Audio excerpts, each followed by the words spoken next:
Hi, everyone, and hi, Simon. So we have with us Simon Borg Olivier. Welcome, Simon. Thank you, Alice. And Simon is a uh, physiotherapist and research scientist, and the founder of Health, Happiness, and Longevity. And Simon, why don't we just start with you telling telling our viewers what that is and what you do? Well, I've been fascinated by how we can improve health, happiness, and longevity since I was a child, and I've been gifted by many amazing teachers who showed me how to use various tricks of posture, movement, breathing, diet, lifestyle changes that made it a lot easier to access energy levels and health up until my ripe old age of 64. So I'm enjoying my life very much, and I'm 64 years old. And there's a whole bunch of things that I've done to make that happen. Things which I think are quite easy to implement for most people, because some of the things I did when I was younger were a little bit more hardcore, and they actually caused problems. And if I had to go back and live my life again now, I do less of those things and more of what I've been doing the last 20 years. And I think these are things that are important for people to know, especially younger people who often have the wrong idea of what it takes to stay healthy. Yeah, and when we spoke before, you mentioned that one of your advice is less. Eat less, Less. read less. So Yes, yeah. say a little bit about the less. Okay. One of my mottos that I give to my students is whatever you're doing, see if you can do the same thing while tensing less, while stretching less, while breathing less, while thinking less, and also while eating less. Of course, all of it has to be done without suffering, and you still have to have the same results. But there are simple tricks you can do to get strong while being less tense, to get more mobile or more flexible without having to stretch so much, to get better blood flow without having to your heart to race so much, to get better energy levels without having to breathe so much, and to get better nutrition without having to eat so much, and to become more intelligent in your cells without having to think so much. That's what I'm practicing. Interesting. And I think something that I'm interested in is making more of a difference while not doing so much, not being so angry, not being so stressed out. Um, so there's a kind of a conservation of energy by Yes, being strategic. yes, exactly. Because whatever you have to do in your life, if you can do it without expending so much energy, you become like an efficient car, which runs greater distance on less fuel. So that's what I'm trying to do with my body. You can actually end up burning less energy or burning less fuel, but still having as much energy. And then also, in many cultures, they talk about the heart and the lungs as having only a certain number of beats or breaths. Yeah. And so often in the West, we're told you should breathe more, you should get your heart rate up more. But many traditional cultures, like in India and China, will say you count your life not by the number of years you live, but by the number of beats your heart makes. And although we talk a lot about the importance of doing cardio, cardio is actually an Australian abbreviated word for cardiovascular. It's just that Australian physiotherapists made a big hoo-ha about it, and they took the word cardio as being a real thing, but it's actually cardiovascular. So a healthy cardiovascular system is one with a very low heart rate, but very good blood flow. So that's what I think. And too much heart is just an invitation to a heart attack or heart atrophy. Mm, that makes sense. And so if so what are some of the ways that people can be more efficient with their energy, I guess is one of the most important things. Well, I think we sit around doing posture and movement all day long, and so simple hacks for your posture and movement can be just let go of unnecessary tension inside your body. And there's a few key places where not only do people hold unnecessary tension, but the tension at these places blocks the access to your unconscious mind. For example, breathing is something which people often say is an important thing to be doing, and in many traditional movement systems like Chinese Qigong or Indian yoga, they often say that that breathing is the link between body and mind, or breathing is, your bridge between conscious and unconscious. And if you're not breathing, then you're not really doing yoga or Qigong or something like this. And there is a certain amount of truth to that, but it's not about the breath. It's about the diaphragm, which is this muscle that we have inside our body, which we can use via our conscious mental control or via unconscious mental control. So, for example, if I say to you now, Alice, I'd like you to take a breath into your abdomen, you could inhale and your abdomen will expand slightly, and that's your diaphragm working. But you can also forget about your diaphragm, go to sleep, and it works perfectly fine and often better by itself. So it is a special place in the body which has dual control consciously and unconsciously. And so people think of that as being the special thing about breathing, but actually you can do that without breathing. You can hold your nose and pretend to breathe in your abdomen. It's not the air going in or out. It's actually the diaphragm activating, contracting eccentrically and concentrically. So the thing is, the diaphragm's not the only place that can do this. There's also other parts of the body which you can also have conscious and unconscious control over, like, for example, your eye muscles. I mean, we can blink, consciously blink, but the eyes will open of their own accord when you're waking up from a deep sleep, and they'll close of their own accord when you go into a deep sleep without even thinking. They blink, and if you try not to blink, eventually they'll blink. That's right. So if someone snaps a hand in front of your face, you blink automatically. So we can actually hack our unconscious mind with blinking, but I prefer the slow motion blinking of going to sleep and waking up. But blinking is definitely a way of looking at it. And other places include the inner eyeball muscles, which you can move up or down, left or right. But that's happening to you when you're asleep. If you open the eyeballs of someone who's asleep, you see them up in their third eye center. So if you can regulate this in daily life, you start to hack the unconscious. You can start to rewrite unwanted programs inside your body, like, I'm not worthy, I don't think I can achieve this task, it's too difficult, and stuff like this. Yeah. So what I was just about to ask, kind of with our unconscious, right? So we've got, like, we're actually recording this on October 7th, the 1 year anniversary of yes. Many Israelis and many Arabs dying violently, and people with a variety of sympathies are probably experiencing all kinds of upset and grief, noticing this anniversary. So, what's, if we've got a nervous system overdrive,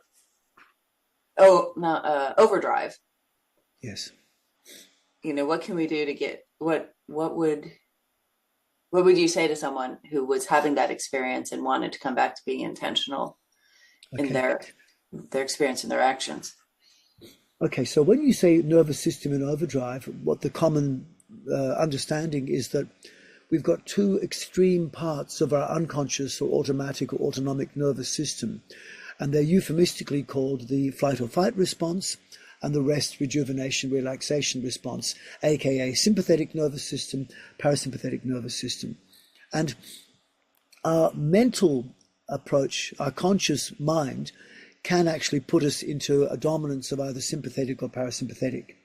And it can be very, very real if you think a certain way and you create stress inside your body mentally. But often our sympathetic nervous system and parasympathetic nervous system are responding more to a cellular response. And so, for example, you may feel mentally quite relaxed. You may be going to an exercise class, but the exercise class involves stretching and tensing and holding certain muscles tight and breathing more than normal. Your body will think you're being attacked by a saber-toothed tiger.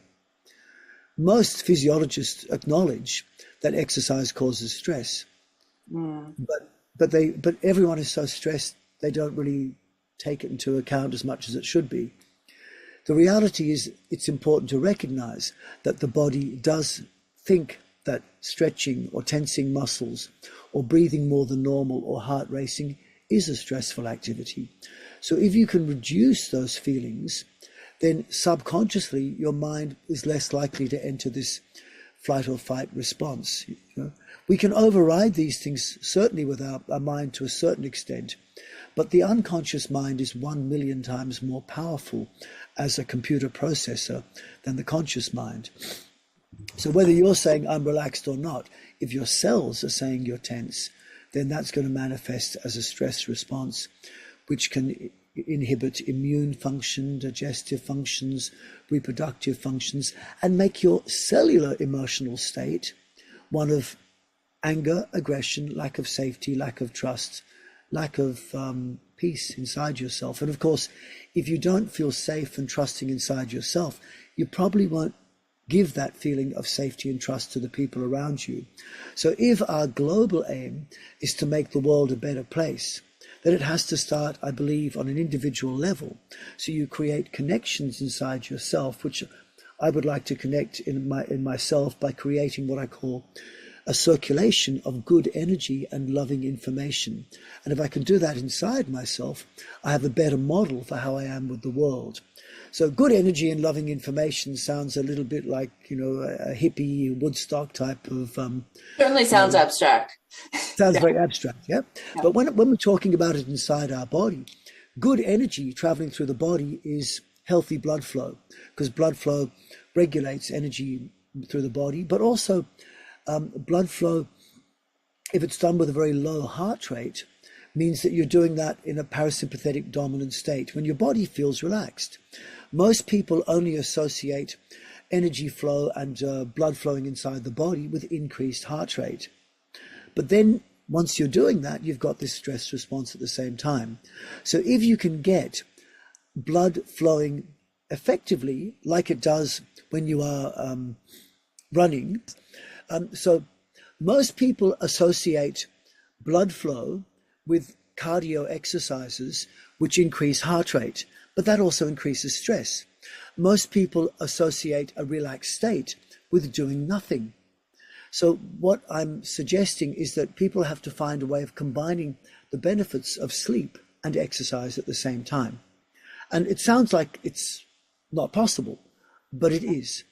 And so by accessing these things that I call the bridges between conscious and unconscious, you can help reset your nervous system.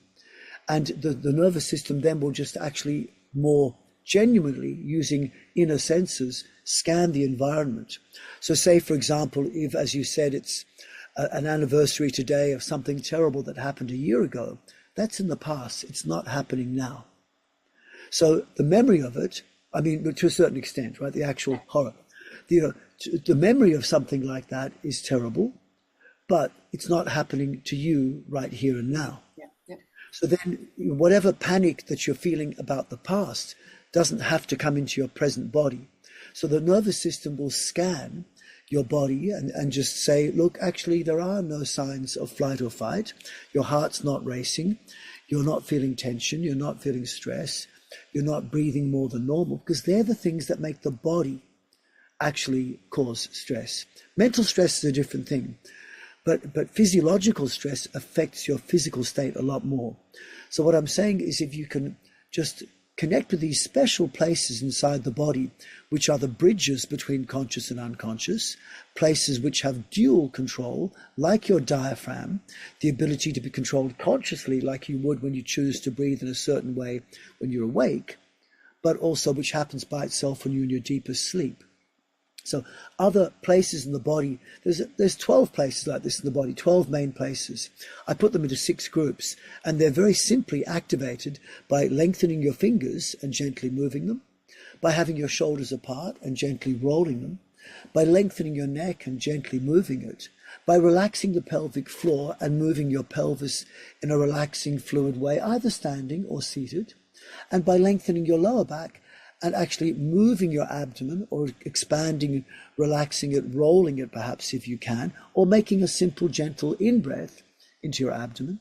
And then the last one is relaxing your face.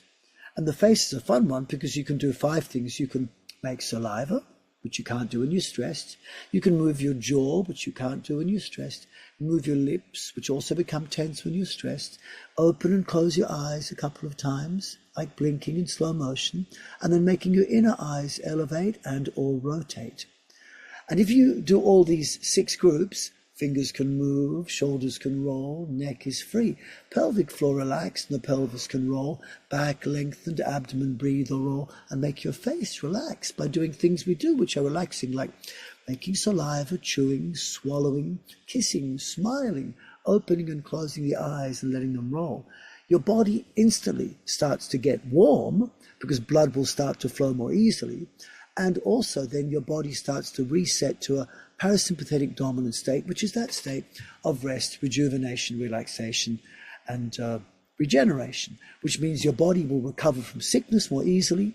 It's got a healthier immune system, which means you're less prone to get sick. Also, your energy levels become much more available to you, and also you're very relaxed. And so if you're feeling, and also these specific places in the body, when you move them like this, will help heal your joints.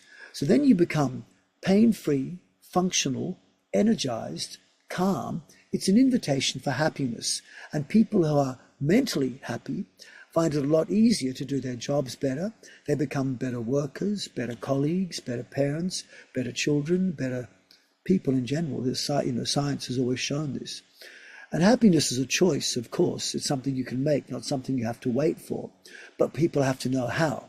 And the choice to make happiness is much easier if you are physically pain-free, if you're energized, and you're mostly relaxed. So these are the things that you can do quite simply by just getting rid of unnecessary tension in your body. And the places I'm talking about, in terms of while you're moving or while you're stationary, like you could ask yourself, we could ask ourselves right now, or anyone listening to this, is your abdomen tighter than it needs to be right now? So I ask anyone watching this, can you relax your abdomen more than it is right now? And if you do, one, can you do it? And if you do it, is anything bad going to happen? And the answer is probably not. Okay, in which case, why were you tensing it? Because it's probably locking your spine, probably inhibiting digestive function, probably inhibiting your immunity, your reproductive state, probably making you more breathe into your chest, which is usually associated with stress. Almost everyone holds their abdomen way too tight when they don't need to. The only times you need to do it is if you're putting a picture of yourself without clothes on Facebook, and if you actually care what people think you look like.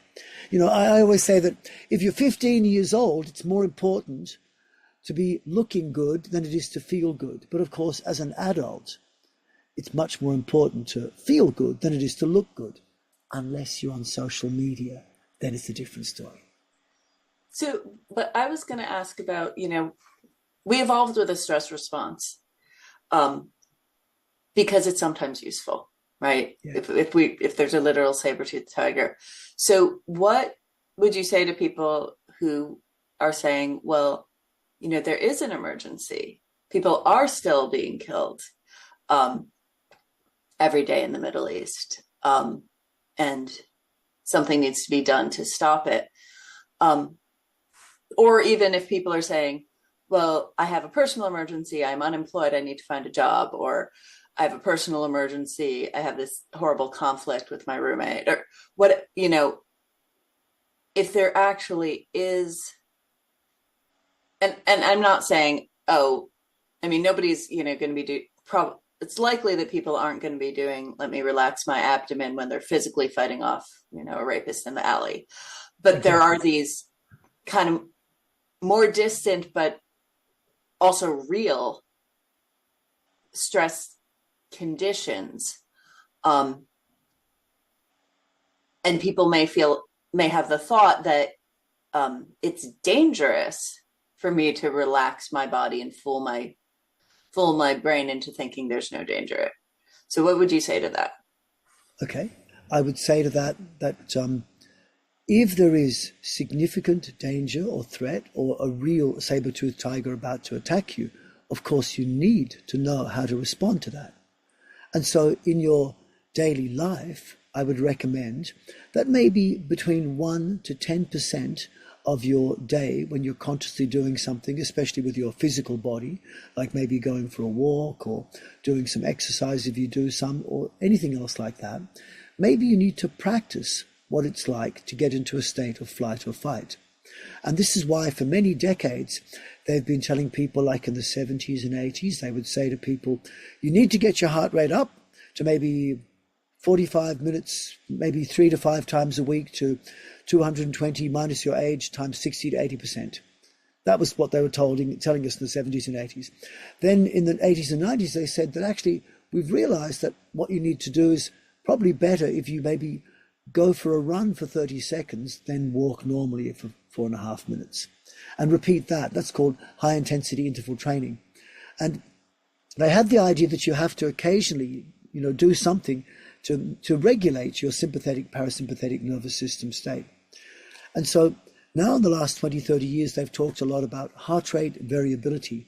Heart rate variability is this ability for your heart to actually vary in its speed almost at random, but actually it's related for most people to their age and how they're breathing.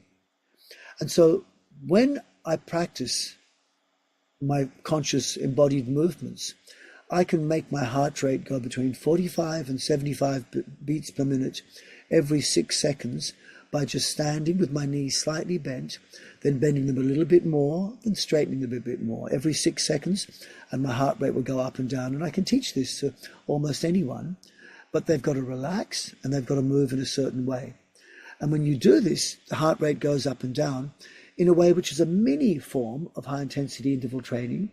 And this is improving heart rate variability, which is helping people then improve their immune system, digestive system, and reproductive system.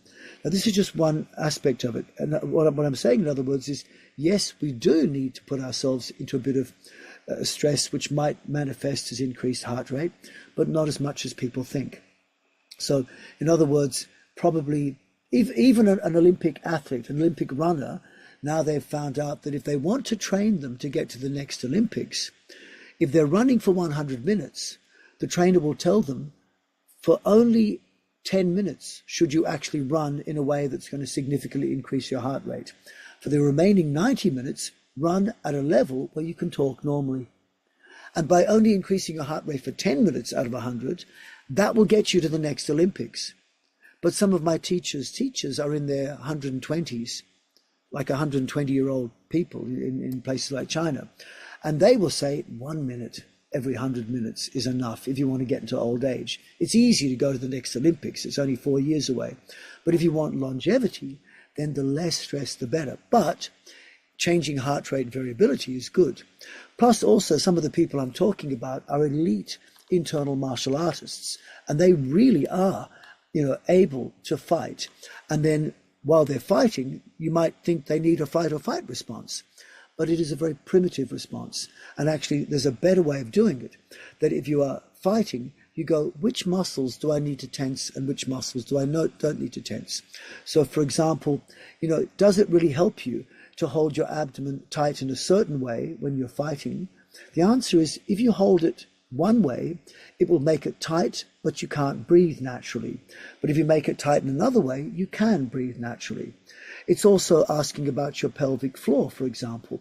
Your pelvic floor, ask yourself or anyone now, is your pelvic floor tighter than it needs to be? So anyone listening to this now, could you relax your pelvic floor a little bit more now than it is? If the answer is yes, and nothing bad happens, why were you tightening your pelvic floor so much? Because often we're told you need to keep your pelvic floor tight. But there's names for people like that. It's excessive tension in the anal region, which doesn't sound nice. And the thing is, many people think it's part of therapy to tighten the pelvic floor. Many people think it's going to give you some super yogic or Chinese mystical ability. But actually, better to relax the pelvic floor, relax your abdomen as much as you can whenever you need to. And if it needs to tighten, it probably knows a better time to tighten than we'll consciously give it. Also your facial muscles, often we're holding them tighter than we realize. Often the neck is held tighter, often our shoulders. So by gently moving these 6 places that I've said, it frees up those parts, it releases tension, it moves blood, and it resets the nervous system to a state which is more realistic. And then if the state is, if you're in a relaxed state, your body will recognize that more easily, and your mind will start to feel more at peace. And maybe you are trying to help people who are suffering, but if you're not actually suffering right there and then, why does your body have to suffer? What, out of guilt? Because really, if your aim is to help people in another country being damaged, then it doesn't help you if you're suffering yourself. You won't do your job as well. But you can acknowledge that other people are suffering, and we can do our best, like perhaps we're doing now, to pass a message on to people. But, the fact that other people are suffering doesn't mean that we have to suffer physically. We just won't do our job of helping them as well. If a mother is acknowledging her children are suffering, if she suffers as well, they're probably not going to get any help at all. A mother has to look after herself before she can look after her children. They even tell us on the airplane, Alice, that if there's in case of emergency, you must put your own gas mask on first before you put it on your children. So, many people will give this what you said, that how can we even think peaceful thoughts if there's wars going on in the world? But actually, if you want to help the people who are suffering in war, who are suffering in any way, then what we need first is to be able to have clarity of mind, peace in our heart, in a way that we can functionally help people. And this is part of the answer. I think it's a big issue that you've addressed, and I appreciate you've asked it and you've talked about it. Yeah, no, that's really very clear. That, yes, it's a natural reaction to terrible things happening, to be stressed out in our body, and it does have us lose choice, right? So yeah, and so I think so. My last question is, what would you say to people? Oh, excuse my cat. Beautiful. What would you say to people about using these techniques to get aligned with their purpose? Like some people, who are watching this are, on the cusp of figuring out what they're meant to do. What Yes. would you say? It's first of all, you have to have a purpose in life. And what they've done with psychological studies is they've recognized that people who are purposeless don't do as well in life. They're not as happy, they're not as functional. So having a purpose and recognizing it's important to have a purpose is important. Finding your purpose, that's sometimes difficult for people. But what I could offer perhaps is that the only tangible thing that we really know in life that I can work out is that I'm alive, and I'm alive through the grace of especially my mother, who grew me inside her.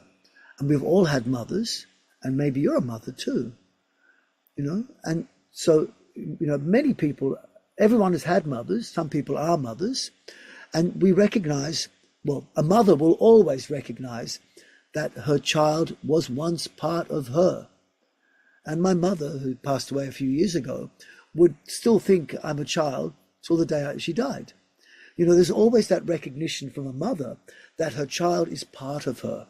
Now, logically, since we all had mothers, we're all related, we're all part of one big family. We're all connected as one family. And the way a mother connects with her child is by sharing her good energy and her loving information with the child. And the thing is, if we recognize we're all connected as one, everyone should be sharing their good energy and loving information with everyone else.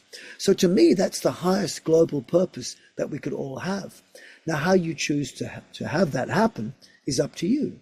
It might be helping people in another country in whatever way you can do it, raising money for them or writing letters. As long as you acknowledge that we're all connected as one, which is not just a thought that I've had just then. Every traditional culture will say we're connected as one, we're connected to each other, we're connected to the earth, the trees, the flowers and the bees and all this sort of stuff. And also modern physics says the same thing, that basically the only thing that we can conclude is that everything is a manifestation of our consciousness. And if consciousness created everything, the only consciousness that can really create life is the loving consciousness of a mother to her child. So I believe everything resolves around this concept of loving consciousness. And so if you have this idea, then if you haven't got a purpose, you might go, well, if we are all connected as one, then maybe let's act like we're connected, in which case maybe we should be here to help other people. So my philosophy is enjoy your life. It's a choice. Look after your body. It's the only one you've got. And then use it to help other people enjoy their lives and look after their bodies. But, if you don't choose to enjoy your life, you become dysfunctional. If you don't choose to look after your body, you can't help anyone. So by doing that, what I call the airplane philosophy of taking a little bit of time each day to look after yourself, to maybe reduce unnecessary stress, to maybe reduce the blockage of blood flow which comes from unnecessary stress, the feelings of anxiety and anger and frustration and fear and lack of trust that manifest inside our body when we hold unnecessary stress. It makes us more easily able to give to the people around us, to trust the people around us. And obviously with all of that comes clarity of mind. And then when a situation happens where really there is danger, there is problems, then you can respond appropriately to it according to the needs of the moment. But 99% of the time, people in the world are actually living okay. War is terrible, it happens, but most of the time, most people listening to this podcast will be actually in an okay state. So 99% of their time, they're probably stressing for no reason at all, in a way which won't help them function well, won't help them help other people. So I'm suggesting that most of the time, choose to enjoy your life, definitely, as much as possible, where you can look after your own body, and then you can use that to help other people in a purposeful way. That's what I think. Yeah. Well, what I'm hearing is that there's if you don't know your specific purpose, your general purpose is to cultivate good energy in yourself and spread it around. Yeah, I think so. Good energy and love, and pass that message. Help each other. Like a mother helps a child. Like a good mother helps a child. Yeah, like a good mother, yes. Yeah, I had a good mother. I lost her very recently. Bless you. And I know that there will be people who say, well, my mother didn't do that. And, even then, what a mother can be, right?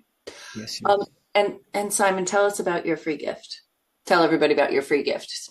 Well, on the free gift, if you download that, then you've got the possibility of trying some of these things that I've suggested. Very simple, safe, accessible hacks to your posture, movement, and breathing that can give you health, happiness, and longevity by improving strength while feeling relaxed, and by improving flexibility and mobility in your body, so you can actually be a little bit more mobile, more flexible, without strong stretching or painful, uncomfortable movements. Also improving blood flow without your heart racing, improving your ability to relax even in stressful situations, and improving your energy levels without having to breathe so much or eat so much. And in fact, when you learn to breathe less or breathe more naturally, often you eat less. And eating more is one of the most stressful things we do to our bodies. But often restricting your diet can often be more, so I don't want to tell people go on a diet. But if you try some of these hacks that I'm suggesting, you're just not as hungry.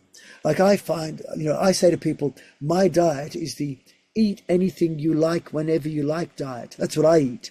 But when you actually look at what I eat and when I eat one meal a day. It's like now my 11 p.m. I haven't had any food yet.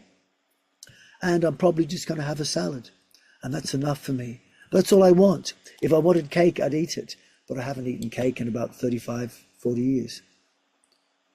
So you can hack yourself in a way which is pleasant and pain-free to give you health, happiness, and longevity. And that's what I offer a bit in my gift as well. Well, Simon, thank you so much for your time, your wisdom, your caring, and sharing what's early morning for me, late evening for you, with each other and with all the people in the audience. So And great to also, be. I'd like to say thank you to you for doing exactly the same thing and for inviting me on your program. I really appreciate it. But thank you for all you're doing for the world. I can see it's a very beautiful thing, and I was really happy to talk to you for that reason. You're welcome, and thank you. Thank you for seeing me. And we'll end the recording.